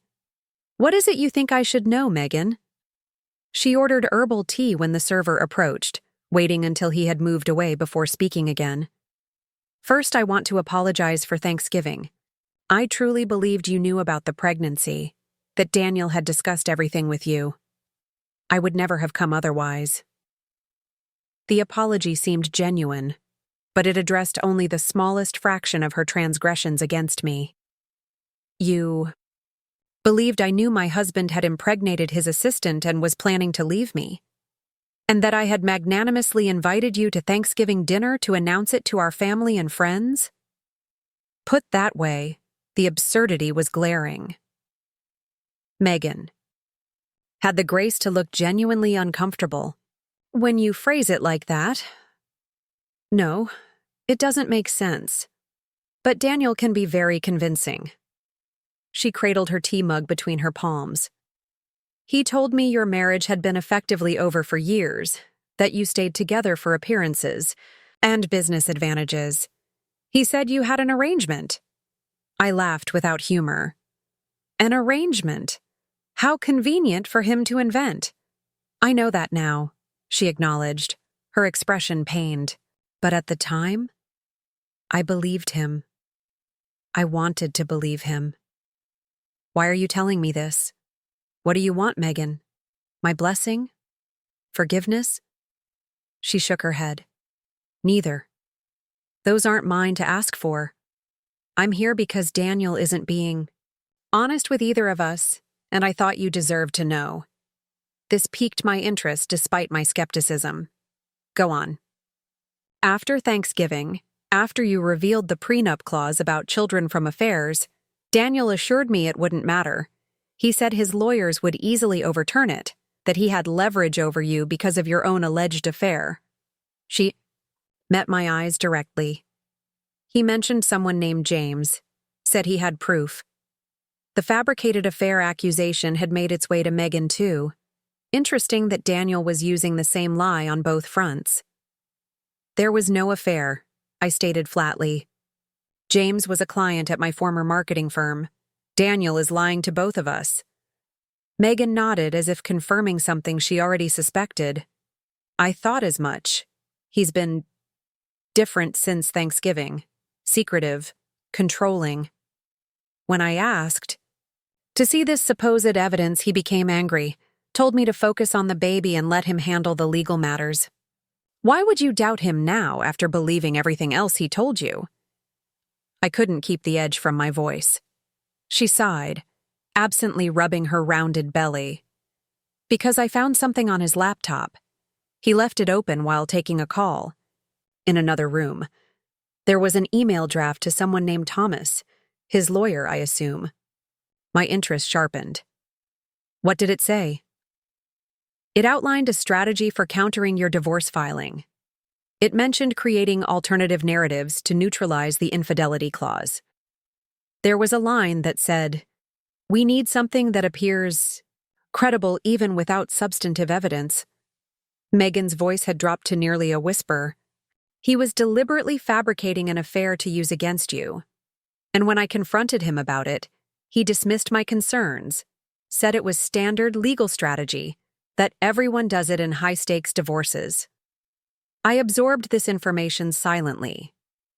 While it confirmed what Catherine and I had already suspected, having direct confirmation from Megan was valuable, potentially even legally significant. Why tell me this? You're carrying his child. Your financial future is tied to his. Megan's expression hardened slightly. Because I'm beginning to understand what kind of man he actually is. Because fabricating evidence and perjuring himself suggests a character I don't want influencing my son. And because, she hesitated, I'm starting to question everything he told me about you, about your marriage, about his intentions toward me and the baby. I studied her carefully, looking for signs of manipulation or deceit. But all I saw was a pregnant woman grappling with painful realizations about the father of her child, a position I couldn't help but empathize with despite being on opposite sides of the situation. What exactly are you asking from me, Megan?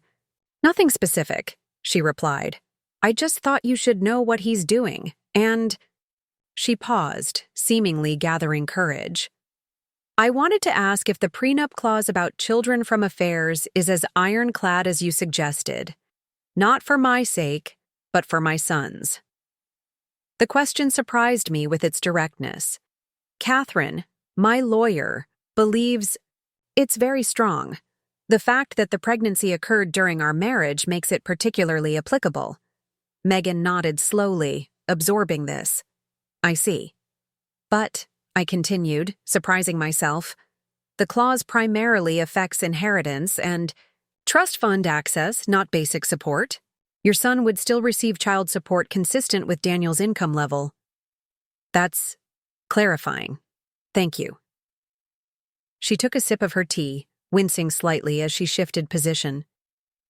He hasn't been forthcoming about any of the financial aspects.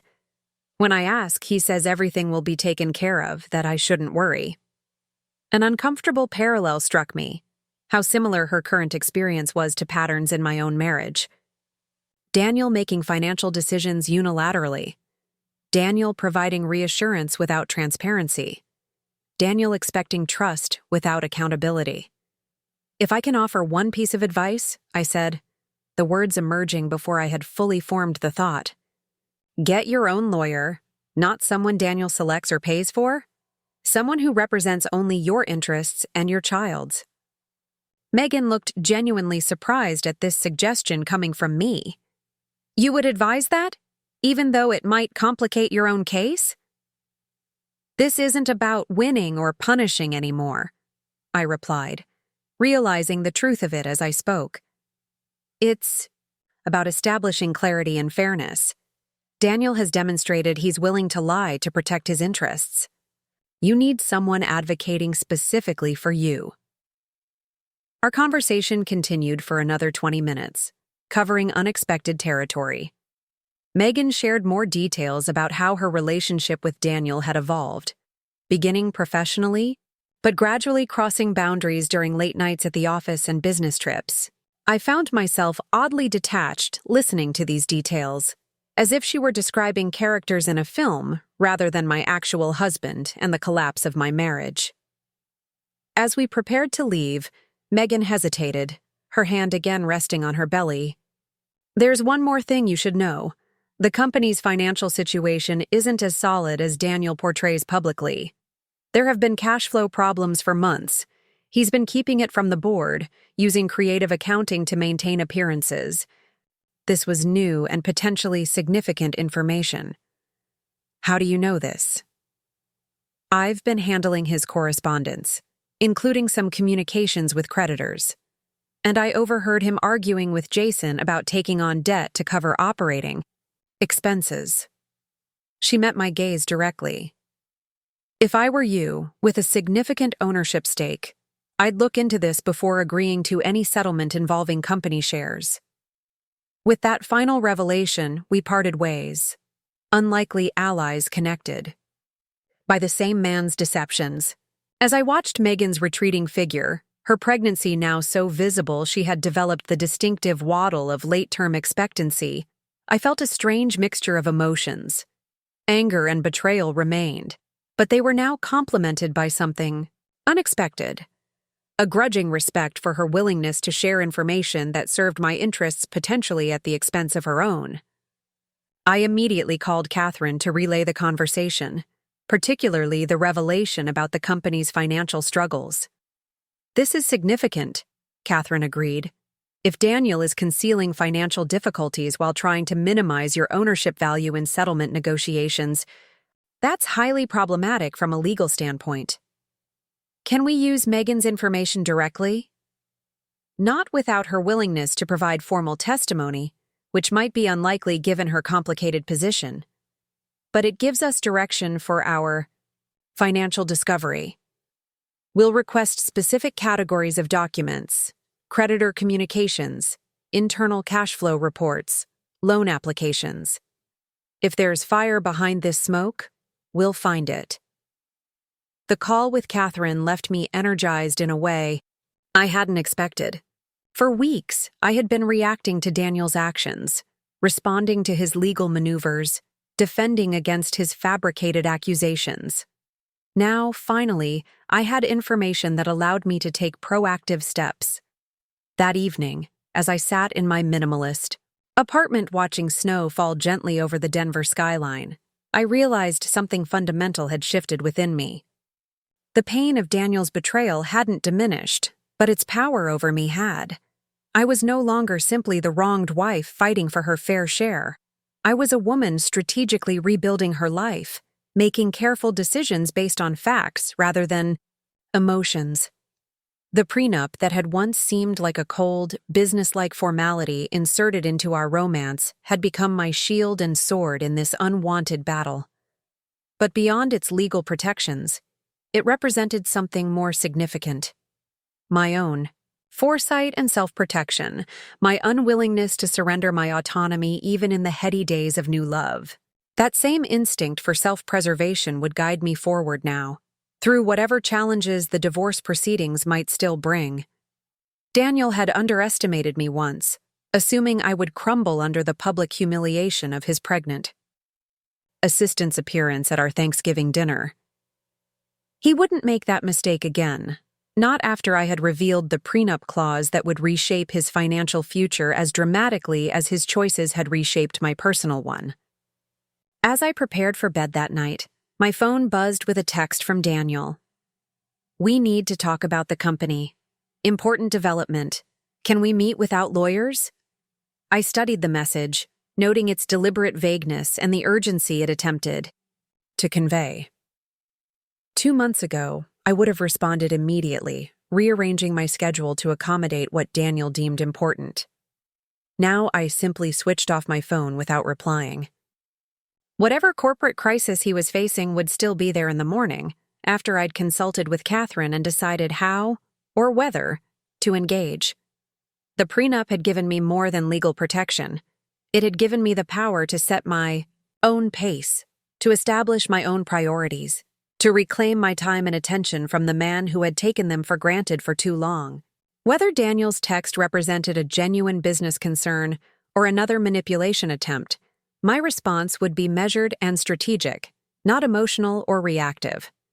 For the first time since discovering his betrayal, I fell asleep without the weight of uncertainty pressing on my chest.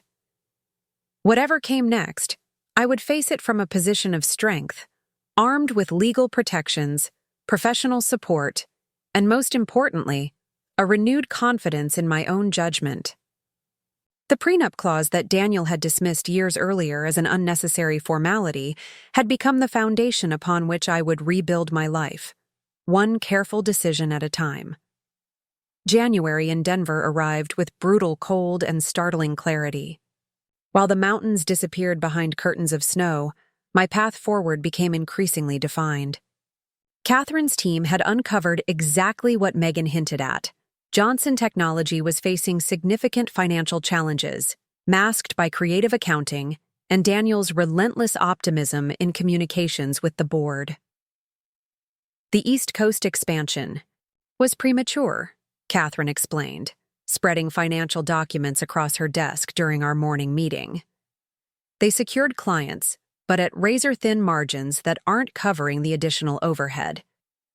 They've been operating at a loss for nearly 6 months. I studied the cash flow projections, recognizing Daniel's familiar pattern of ambitious growth over sustainable profit. Has Jason seen these figures? Presumably, as co-founder, but the board has received more. Selective information. Catherine pointed to a presentation dated 2 months earlier. Compare the projections shown here with the actual numbers. The discrepancy was substantial. Projected revenue growth of 22% against actual growth of barely 4%, with expenses significantly exceeding budget in nearly every category. This is more than optimistic forecasting, I observed. It's deliberate misrepresentation. Catherine nodded grimly, which creates both challenges and opportunities for your position. The company value is likely lower than initial assessments, potentially reducing your settlement. However, Daniel's fiduciary misrepresentations give us significant leverage. How so? The board would be very interested in these discrepancies, as would the company's investors. Daniel knows this, which means he has strong motivation to settle quickly and quietly rather than risk exposure through prolonged litigation. I absorbed this information, mentally recalibrating my expectations and strategy. What's our next move? We've requested a settlement conference, Catherine replied. Given these findings, I believe Daniel's team will be eager to negotiate, rather than proceed to trial. The question becomes what terms we're willing to accept. That question lingered as I left Catherine's office and headed to the small co-working space I'd rented downtown. The temporary office provided a professional environment for meeting potential clients, 3 of whom had already signed contracts for marketing consultation. My career resurrection was progressing faster than anticipated, bringing not just income, but a renewed sense of purpose and identity beyond Daniel Johnson's wife. As I settled at my desk, my phone lit up with a text from Olivia. Lunch today? Big news to share. We met at an upscale sushi restaurant near her design studio, where Olivia could barely contain her excitement long enough to order. Mark proposed, she finally burst out, extending her left hand to display a vintage emerald ring. Last night at Barolo Grill, complete surprise. Olivia, that's wonderful, I exclaimed, genuinely delighted for my friend and her boyfriend. Of 3 years. The ring is stunning. Absolutely perfect for you. I know, right? He remembered I once mentioned loving my grandmother's emerald brooch. Her expression softened. Rachel, I wasn't sure if this would be difficult for you, with everything going on. I reached across the table to squeeze her hand. Don't be ridiculous. I couldn't be happier for you. Your happiness doesn't diminish because my marriage failed. Failed is an interesting word choice, Olivia observed, studying me, as if you had equal responsibility for its collapse. The observation caught me off guard. What would you call it? Sabotaged, destroyed, betrayed. She ticked off alternatives on her fingers. Words that accurately place responsibility where it belongs, with Daniel. I considered this as our food arrived. Maybe you're right, but focusing on blame doesn't help me move forward. It keeps me tethered to him emotionally. Olivia nodded, accepting my perspective even if she didn't fully agree. Speaking of moving forward, any more developments with the divorce? I filled her in on the company's financial situation and the upcoming settlement conference. Careful to include only details Catherine had cleared for sharing. Olivia listened attentively, her designer's mind visibly mapping connections and implications. So his options are essentially settle generously with you or risk the board discovering his financial shell game, she summarized. No wonder he's been texting you directly. He's desperate to control the narrative. Exactly. But Catherine warned me not to engage outside official channels. She says Daniel will try to manipulate any direct communication. Smart woman, Olivia agreed, dipping a piece of sashimi in soy sauce. Though I'm curious what his angle would be. What could he possibly offer that would make you consider protecting him from the consequences of his own actions? I shrugged. That's what I can't figure out. With the prenup's infidelity clause and the financial evidence we've gathered, his position is fundamentally weak. Catherine says his only remaining leverage is my desire for a quick, clean resolution versus a messy public battle. Is that accurate? Would you sacrifice financial advantage to avoid prolonged conflict? The question deserved careful consideration. Not financial advantage, no. But I would consider reasonable terms that provide clean separation without unnecessary publicity or business disruption. My goal isn't to destroy Daniel or the company, just to secure what's fairly mine and move on with my life. Olivia studied me thoughtfully. That's incredibly healthy. I'm not sure I could be so measured if Mark did something similar. Trust me, I've had my vengeful fantasies, I admitted with a small smile. But acting on them would only keep me emotionally entangled with Daniel longer. I want freedom more than vengeance.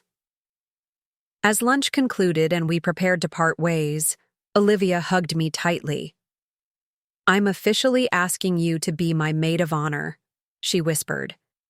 We're thinking September. Please say you'll do it. The invitation touched me deeply, a reminder that life continued, that celebrations and milestones awaited on the other side of this difficult passage. I'd be honored, I replied, meaning it completely. Walking back to my co-working space through the crisp winter air, I reflected on how differently I viewed my situation compared to just a month earlier. The initial shock and betrayal remained painful, but they no longer defined me. Every step I took, professionally, legally, personally, created distance between the devastated woman at that Thanksgiving table and the increasingly confident person I was becoming. The settlement conference was scheduled for the following week in a neutral conference room at the downtown Marriott. Catherine arrived with 2 associates and a financial analyst, their collective preparedness evident. In the wheeled document cases and organized binders they efficiently arranged on our side of the conference table.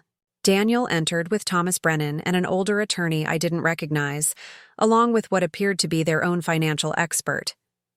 Daniel himself looked thinner than when I'd last seen him, with new lines etched around his mouth and dark circles beneath his eyes.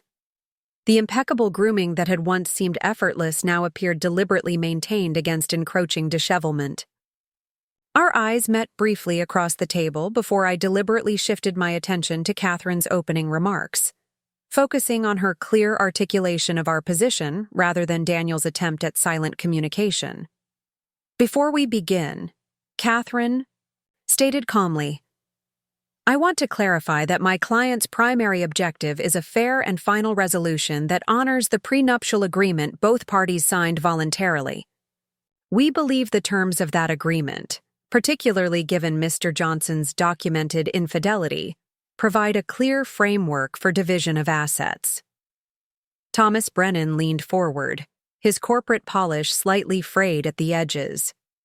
We maintain that certain provisions of the prenuptial agreement are unconscionable and potentially unenforceable, particularly regarding the unborn child's interests. A position with minimal legal support, Catherine countered smoothly. But perhaps more relevant to today's discussion are the company financial documents we've analyzed, which suggest significant discrepancies between representations to the board and actual performance metrics. The older attorney, who introduced himself as Warren Phillips, raised a hand. Those financial matters aren't directly relevant to the divorce settlement except as they affect company valuation. On the contrary, Catherine replied, sliding copies of a document across the table. As outlined in this brief, Mr. Johnson's fiduciary responsibilities as CEO and his representations to the board create potential liability issues that directly impact both parties' interests in the company. Mrs. Johnson has no desire to see the company destabilized, but these matters cannot be separated from settlement considerations. The strategic brilliance of Catherine's approach became immediately apparent. By linking the financial misrepresentations to the settlement negotiations, she had effectively created leverage without explicitly threatening to expose Daniel to the board. The implication was clear. A generous settlement might encourage discretion regarding these findings. Phillips and Brennan conferred quietly before Phillips addressed the room again. Given these complex considerations, perhaps it would be beneficial for the principals to speak privately while legal teams prepare initial settlement frameworks. Catherine turned to me, eyebrows raised in silent question. We had discussed this possibility in advance. Daniel would likely seek direct communication, hoping to leverage our personal history and emotional connection.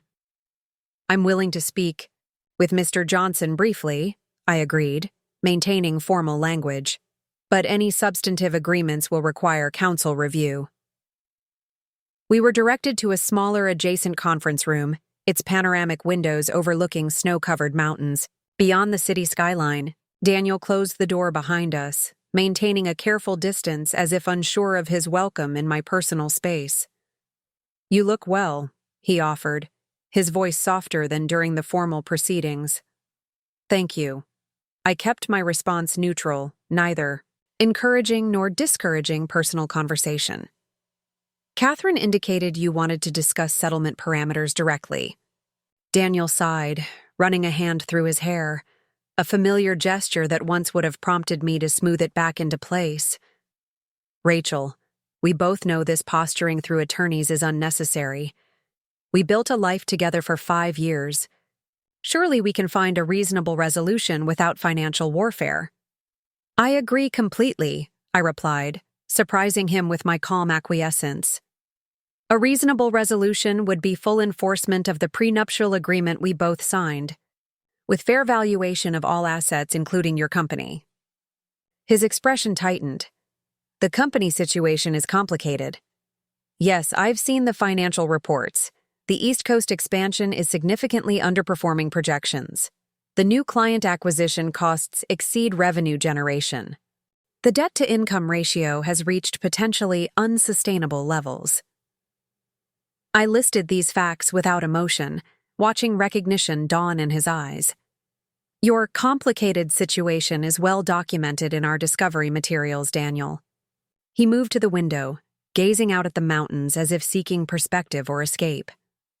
The company can recover with the right strategy and sufficient operating capital, but a costly divorce settlement could jeopardize that recovery, potentially reducing value for both of us. Perhaps you should have considered that before using company funds to finance your affair, I observed. Or before impregnating your assistant. Or before attempting to ambush me with both revelations at Thanksgiving dinner. Daniel turned back to me, genuine remorse flickering across his features. I handled everything terribly. I know that. But punishing me financially won't undo the past. This isn't punishment, Daniel. It's consequence. The prenup established clear terms for exactly this scenario. I maintained steady eye contact. Did you think I wouldn't enforce it? That I'd be too devastated or intimidated to hold you accountable? I thought. He hesitated. I thought you'd consider our history, the years we built together. I thought you'd want to preserve the company's future for both our sakes. For the first time, I allowed myself a small, sad smile. That was your fundamental miscalculation. You believed I would prioritize your interests, or even our shared financial interests, over my dignity and self-respect. You never understood that the money was always secondary to me. Then what do you want? He asked, frustration evident in his tone. If not financial advantage, what are you seeking? Exactly what Catherine stated. A fair and final resolution based on the agreement we both signed. I want clean separation without protracted legal battles. I want to move forward with my life, while you move forward with yours and Megan's. At the mention of Megan, Daniel's expression shifted subtly. Megan and I are navigating our own complications. Your romantic entanglements are no longer my concern, I replied firmly. My only interest is finalizing our divorce with terms that respect the prenuptial agreement and provide accurate valuation of all assets. And the company financial situation? The board? I recognized the real fear behind his question. Daniel's professional reputation, his entire identity as a successful entrepreneur, hung in the balance. Exposure of his financial misrepresentations would devastate more than his marriage. It would destroy his carefully cultivated image in the business community. I have no interest in corporate destruction, Daniel. The company employs dozens of people who bear no responsibility for your personal choices. But I won't accept devalued company shares based on concealed financial problems either. Relief visibly washed over him. That's reasonable? More than reasonable. I've always been reasonable, I reminded him. You just confused my support with weakness. We rejoined the main conference room shortly thereafter, where the legal teams had outlined initial settlement frameworks. Catherine raised a questioning eyebrow, which I answered with a subtle nod. Our private conversation had been productive, if not in the way Daniel might have hoped. The remainder of the settlement conference proceeded with surprising efficiency. Daniel's team, perhaps recognizing their diminished negotiating position, offered terms much closer to the prenuptial provisions than their initial posturing had suggested. Catherine secured fair valuation of the company shares based on pre-expansion, metrics, a substantial cash settlement, and continued ownership of our mountain property in Aspen, which had always held special meaning for me. By late afternoon, preliminary agreement had been reached on all major points, with attorneys tasked to draft formal settlement documents within the week. This is a favorable outcome, Catherine observed as we gathered our materials afterward. They conceded on nearly every substantive issue. Daniel recognized his position was untenable, I replied, and I believe he genuinely wants to avoid further confrontation. Whatever his motivation, the result serves your interests well. Once the formal agreement is signed, you'll have complete financial independence and clean separation from both Daniel and the company's uncertain future. As we exited the hotel into the clear winter afternoon, I felt a weight lifting, not completely gone, but substantially lightened. For the first time since Thanksgiving, I could envision my future with genuine optimism rather than determined resolve. That evening, I visited the mountain property that would remain mine under the settlement terms. The Aspen cabin had been our weekend retreat, a place where cell service was spotty and Denver's business pressures seemed distant. I had always loved its rustic luxury, the massive stone fireplace, the floor-to-ceiling windows framing mountain views, the wraparound deck where we'd spent countless mornings with coffee and evenings with wine. Standing in the great room as darkness fell outside, I allowed memories to surface without resistance. Daniel and I skiing fresh powder on winter mornings, negotiating furniture choices when we first purchased the property, making love on the bearskin rug before the fireplace during a spring snowstorm that had knocked out the electricity. These memories no longer carried the acute pain of recent weeks. Instead, they felt like artifacts from someone else's life, valuable, but no longer. Defining my present reality, I could acknowledge what had been genuine in our connection without letting it overshadow Daniel's ultimate betrayal. My phone buzzed with a text from Catherine. Settlement documents drafted. Will send for review tomorrow. Nearly done. Nearly done. The words echoed as I built a fire in the stone hearth, warming the cabin against the mountain night. My marriage was nearly done. The legal dissolution of a union that had emotionally concluded months earlier. The initial paperwork had been filed barely 6 weeks ago, but the expedited timeline reflected Daniel's eagerness to avoid both publicity and deeper financial scrutiny. I curled into the oversized armchair by the fire, wrapped in a soft throw blanket, and allowed myself to contemplate life beyond divorce. My consulting business was gaining momentum, with 5 clients now and promising conversations with several more. The downtown apartment lease would expire in May, perfectly timed for Denver's real estate high season if I decided to purchase something permanent. Most importantly, I was rediscovering aspects of myself that had been gradually subsumed during my marriage. Professional ambitions, personal interests, friendships that had taken secondary priority to Daniel's social and business connections.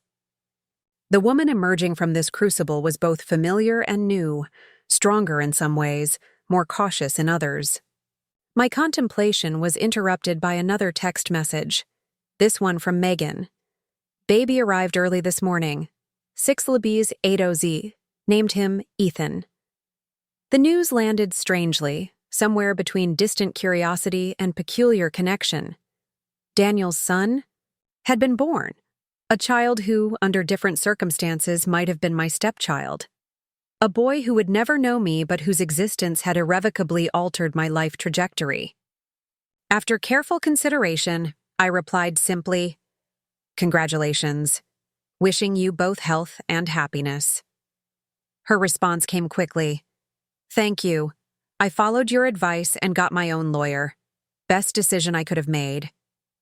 This brought a small smile to my lips.